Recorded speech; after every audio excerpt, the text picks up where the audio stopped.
Rolling. So, welcome to Vidapode 2. Mm-hmm. Okay. I'm Sunny. And I'm Lisa. And this is Nothing to be ashamed of. We're not mental health professionals. Or medical professionals either. We're just avid Googlers. We are live from my room today. We travel. But, you know. That's what our latest iTunes review says.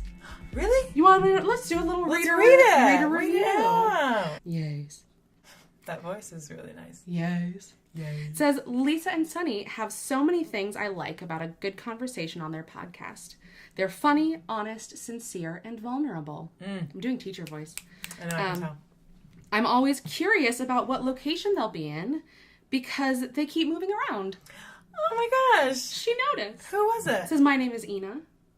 Shout out to Ina. Sometimes I feel like I'm there with them when they talk, which we've gotten a lot of that feedback, and it warms my heart. Warms everything. And they bring on guests who add valuable insights to the conversations.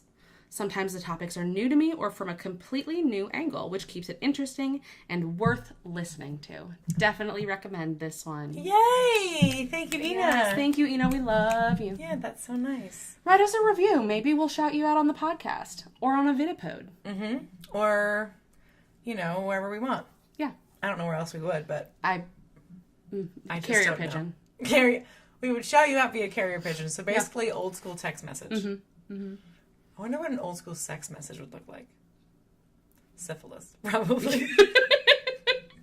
Looks like syphilis. What are the warning signs? Like bumps and stuff? I don't Bumps and actually warts? know for syphilis. Let's find out. I'm going to assume like from sawbones, like oozing. Well, I know that it can pussy. make you crazy. Left untreated, you can get like syphilis-induced schizophrenia. Oh, God. That's terrifying. Ooh, gross. Rash. Did you image search it first? Images pop up. Blech. Sores and rashes. Okay. Ooh, do you know what I looked up recently? Was stage 4 vaginal prolapse. It's fascinating. Prolapse inside. Prolapse coming out. What happens when it's inside? Well, thought everything's supposed to stay inside. Like Pro is like forward. Right, but I guess I'm thinking of like prolapse would be like a nipple, like your nipple going in. That's just an inverted nipple. Which I know a few people who have those. Really? If you have inverted nipples, pierce them. They'll pop them right back out again. It will hurt, I hear. Yeah. Was she more than me? I'm just an avid Googler. And I'm an avid question asker. So, like, I want to know, like, hey, what does it look like when you have a prolapse stage 4 vagina? And she's like, well, let me tell you. The cervix comes right out. Wow. Yeah. How do you get it back in? Surgery. So keep doing those Kegels. I love a Kegel. Yeah. Keep doing them. They're just important. It helps keep things in. Are there, like, butt Kegels that you can do to, like, keep your butt parts in? Because I can only imagine if your vagina squirts out, what happens in the rear? There's exercises beyond the Kegel. You can, like basically, like, abduction. Adduction? Adduction is when they come together. But, like, so, like, push the one wall towards the opposite side. Then push the other wall towards the opposite side. I'm intrigued. Fascinating. Or like when you can like lift weights. Yeah. I remember seeing that on Grace and Frankie. She was talking about. Oh yeah. Specifically Frankie, obviously. Obviously. Talking about like what she can lift with her pelvic. I have a strong pelvic floor. Yeah. I probably do. You probably do. I'm very curious to find out. Well, go get yourself some weights. Let's make it a group activity. Sunday fun day. Gross. No, thank you. But I will tell you, I'm going to make just a blanket statement. Thank you. You're welcome. On the podcast, though, so I'm held accountable. If you get anything stuck up there and you can't get it, I'll help you. Thanks, buddy. You're welcome. Thank you. That's the kind of friendship this is. I will. Just adding to our... Lisa's taking care of me downstairs when we're old. I mean, I'm trying to take care today. of you. Not today, no. If you can take care of it by yourself, I'm not just going to be like, you know what, I'll wipe your ass today. I'll try it on for size. Like we're eating frozen yogurt for the first time. I'll try that on. Let me try that flavor. Let me try that Rocky Road. I've always been curious. I'm actually really curious about the fragola ice cream. Can I try that, please? What's fragola? Strawberries. That's what I thought. Because it's similar in German. Auf Deutsch? Yeah. What is it in German? Might not be similar. Let's talk about shame in the public eye. In the public eye. We've got so much shame this week in the pubic eye. Shame in your pubes. Shame in your pubes, sir. It's been a hell of a week in the United States. Ain't that the truth? Turns out kids are being separated from their parents at the border. Now they're being reunited. But I know. I'm like, I really don't care. Do you? Yeah, I do actually. Oh my God. I do care about your stupid jacket, and I do care about people's lives, And I gotta be honest, all this time I wasn't really having I don't know her personally. I wasn't having any huge problems with Melania. Yeah. But this time, with this specific thing she wore, she doesn't wear anything under $3,000. She wore a $35 jacket and said it wasn't a statement. Okay, sure. And either you truly are the world's biggest idiot that you put on a jacket. Well, she's married to Trump, so obviously. I mean, I would say there isn't how long do we think that marriage is going to last? I think it's already not really lasting. They're living. Doesn't she still live in New York? She never moved in the White House. No. Which, whatever. She doesn't have to do what you want, Melania. I really don't care. Yeah, call us if you... I really don't care. Call us if you need an out. Call me. I have a lot of sway in the world. Yeah. But either she's the world's biggest idiot and didn't realize, and I can't imagine... The jacket is like a statement piece. Yeah. Anything with words on it... A statement. ...is a statement. I had a t-shirt in high school that said, "Blame my parents." That's a statement. And I wore it like the biggest asshole. Sounds like a 13 Reasons Why sort of a shirt. Yeah. There was hot neon paint splatters all over it. Ooh, a paint splatter. I had paint splattered jean shorts, and they were fucking so cute. It was a little black t-shirt, and I would wear it with rainbow arm cuffs. Yeah, just like that. I was like, I'm making a statement. Yeah. I'm making a statement because there's words on my shirt. And so I have the future is female. I'm making a statement. Yeah. You got that uterus shirt. I have the uterus shirt. There's no words, but it is the uterus flipping off. So yeah, just so many things that have happened this week are so shameful. I know. It's not this plant. No, I'm just giving her some love. You're giving her some love. Because the world is a hard place. And specifically the United States. With the U.S. pulled out of the UN Human Rights Council this week. Just when you think it can't get worse, it just does.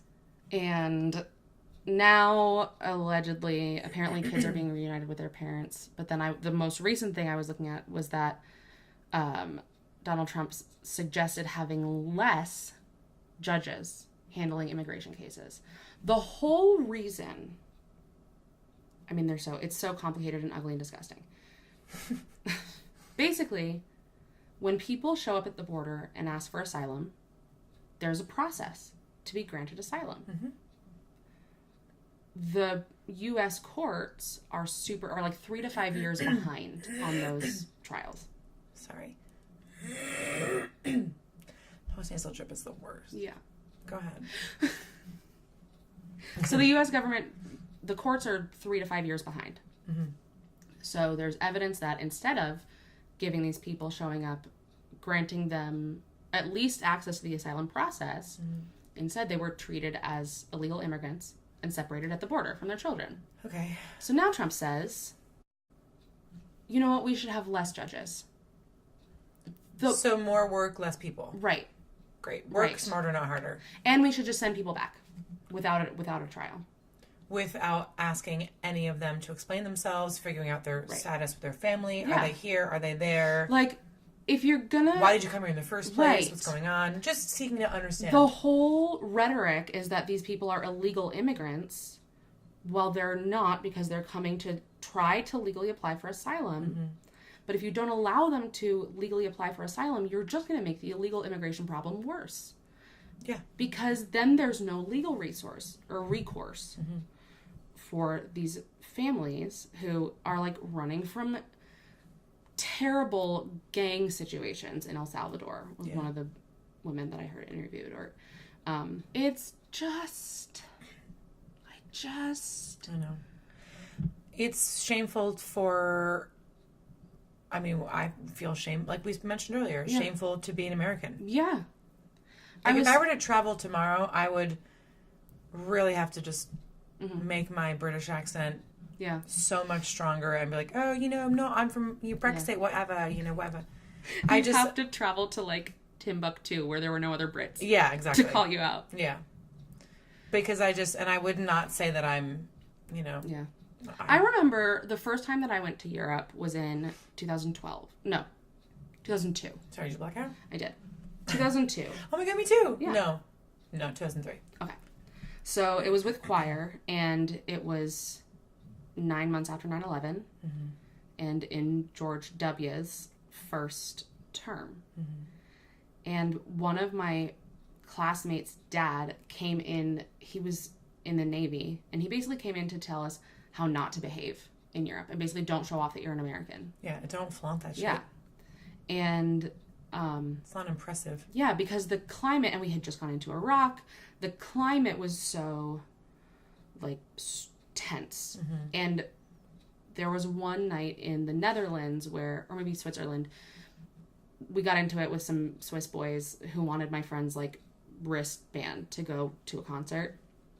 And my sweet dumb friend was like, oh, I don't know. And one of the adults was like, no. Like, we're turning around. And as we walked away, one of these guys was like, hey, fuck George Bush. You were like, yes. Yeah. I was like, I think I turned around and went, we don't disagree. So I just, like, I was thinking about way that. To have an insult. Way to insult me. I agree with you.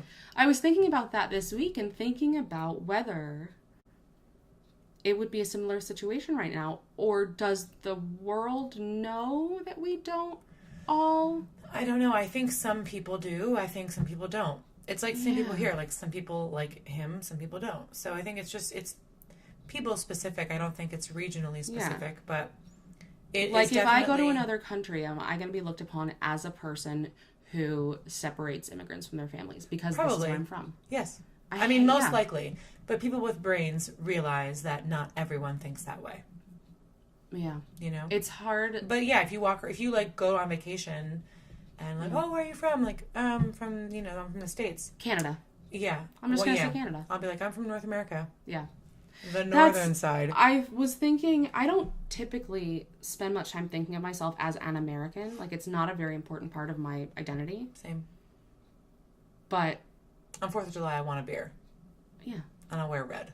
I won't even do that. I'll grill some meat. Yeah. Well, red's my color also. So, yes, red is definitely your color. Yeah. But it is, when you leave the bubble of the United States, it's a big it's a way that people define you. Mm-hmm. And there's the actions this week have been shameful. I'm ashamed to be associated with them just by living here. I'm ashamed that I feel like there's not much I can do. Yeah. Which I know, call your representatives. But it doesn't even feel like enough, even if you do. Yeah, I called my representative when I lived in South Carolina, and just felt like it did nothing.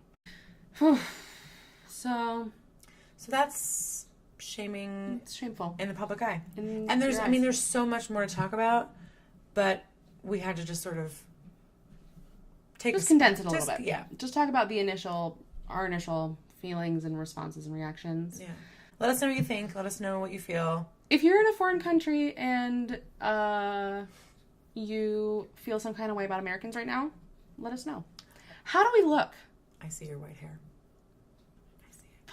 I see the one that you're going to pull. Is it right up there? Probably. I see it. God damn it. We gotta go. We got shit to take care of, guys. Lisa's gotta pull a white hair out of my head. No, I have one over here too. So. Yeah, we gotta go mama monkey each other. That's what she said to me. I did. I was like, can you just like mama monkey me? And she goes, I love mama monkey. Yeah. You know how I feel about chimps and apes and geese better scary. It's not the same. What the fuck is that? It's from Oklahoma.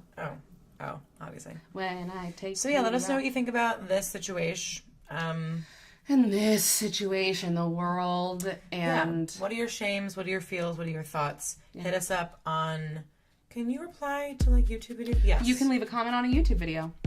You also can tweet us at NTBAO pod. Mm-hmm. You can Instagram NTBAO pod. Gmail. I prefer the hard G. Thank you. Well, G for Google. Yeah. So it would be Gmail. Yeah. NTBAOpod@gmail.com.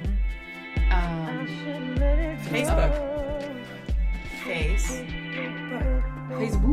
We got editing, sound and stuff. Theme songs. I mean, it's all cross-pollinated. By Lisa Lunty. Sometimes me. Yeah. Sunny edited our last video. We're just pitching in. We work together. We do. Friendship. So fusion. So we love you. Thanks for watching. Mm-hmm. And just remember this: there's nothing to be ashamed of.